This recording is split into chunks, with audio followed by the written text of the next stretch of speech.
At 11:42 p.m., Anna sent her sister one message. "I need to tell you something." 4 minutes later, another message appeared, then vanished. By morning, Anna was gone. And the man who said he loved her already had an explanation.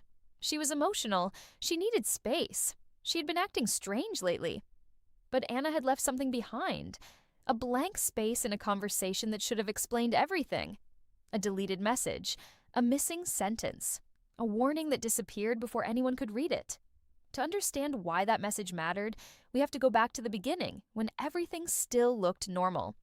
Anna met Luke during an ordinary week. There was no dramatic warning, no moment where her body told her to run. He was calm, polite, careful with his words. He listened in a way that made ordinary conversation feel important. Luke remembered things. Her favorite coffee, the name of her sister, the fact that she hated being called dramatic, the way she laughed when she was trying to hide discomfort. At first, that felt rare. Good morning messages, late-night conversations, a soft voice that made every sentence sound safe. He told her she was different. Anna believed him. Because when someone makes you feel chosen, it can be hard to notice when being chosen starts to feel like being watched. The shift did not happen all at once. Control rarely arrives wearing its real name. Sometimes it begins with a question that sounds like care. "Where are you?" At first, Anna answered without thinking. Then came another question. "Who are you with?" Then another. "Why did you not answer sooner?" Luke never made it sound aggressive. He made it sound wounded. "I just worry about you. I just want to know you are safe.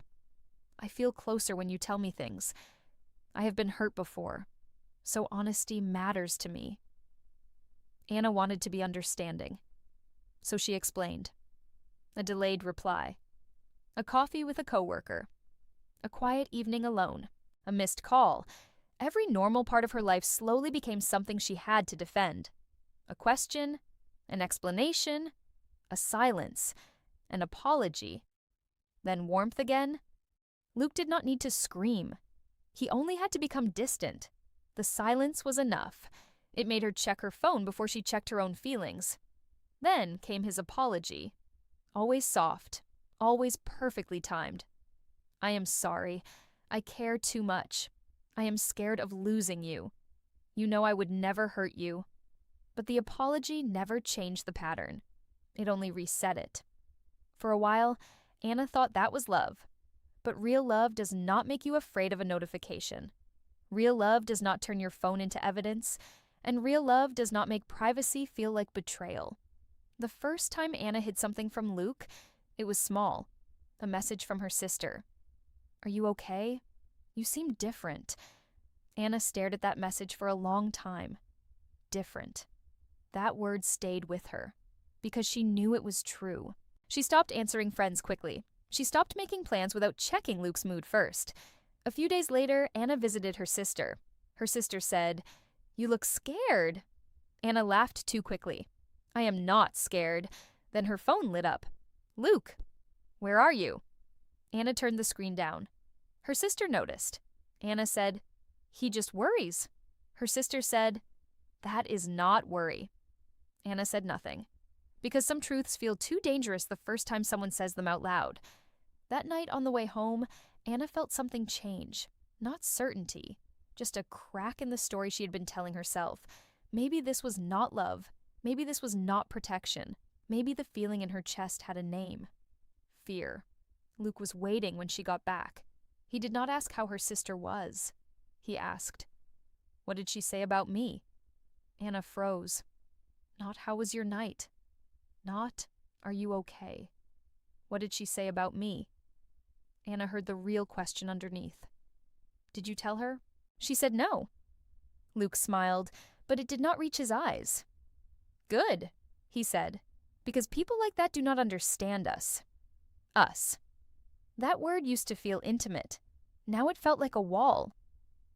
Then came the night of the deleted message. Anna had spent the afternoon with her sister. She had not planned to tell everything, but once she started, the words came faster than expected. She told her about the silence, the questions, the guilt, the way Luke always seemed to know things, the way she felt watched, even when he was not in the room. Her sister listened without interrupting. Then she said, "You need to leave before this gets worse." Anna wanted to say yes, but leaving is not simple when control has trained you to fear every reaction. So she said, "I need time." That night, Anna went home and acted normal. Luke was calm. Too calm. He made dinner, asked about her day, touched her shoulder gently as he passed behind her. But Anna felt her body go still. Later, when Luke went into the shower, Anna picked up her phone. Her hands were shaking. She opened the message thread with her sister. She typed, "I think you were right," then stopped. She deleted it. Typed again. "I am scared of him." Deleted that too. Then finally, she sent, "I need to tell you something." At 11:43, she started typing again. This time, she wrote the sentence she had not been able to say out loud. "He knows things he should not know." She stared at it. Then she heard the bathroom door open, and the message vanished. Deleted. Gone before it could become proof. The next morning, her sister woke up to the first message only. "I need to tell you something." Nothing after it. No explanation, no follow-up, no reply. She called Anna, no answer. She texted, no answer. By 9:30 a.m., she was outside Anna's apartment. Luke opened the door.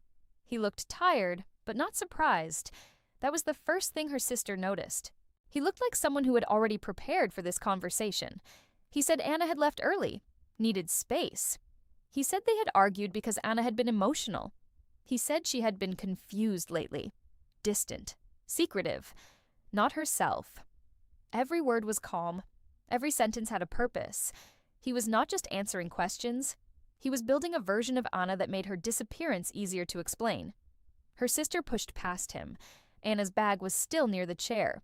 Her keys were on the counter. Her jacket was missing. Her laptop was open.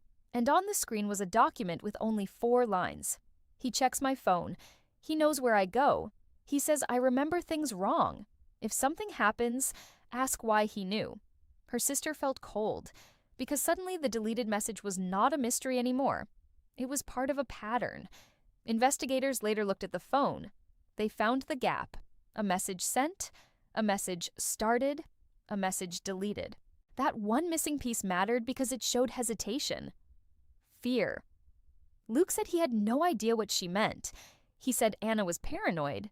He said she had been under pressure. He said she often misunderstood him.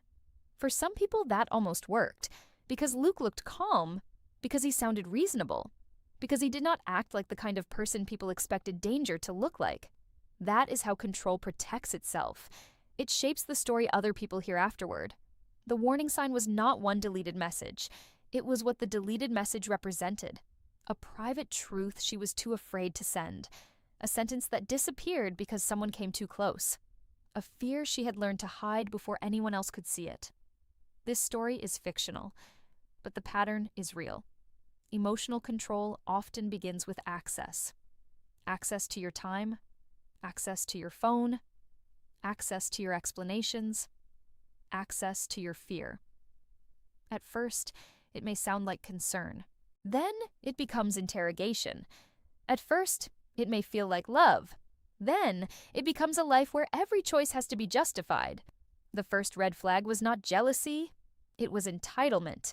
Luke believed he had the right to know everything. The second red flag was not silence, it was punishment. He used distance to train Anna into compliance. The third red flag was not the apology. It was the fact that the apology never changed anything. A healthy relationship does not require you to delete the truth before someone sees it. Sometimes the loudest warning is not a scream. Sometimes it is a message that never gets sent. That is the lesson inside this case.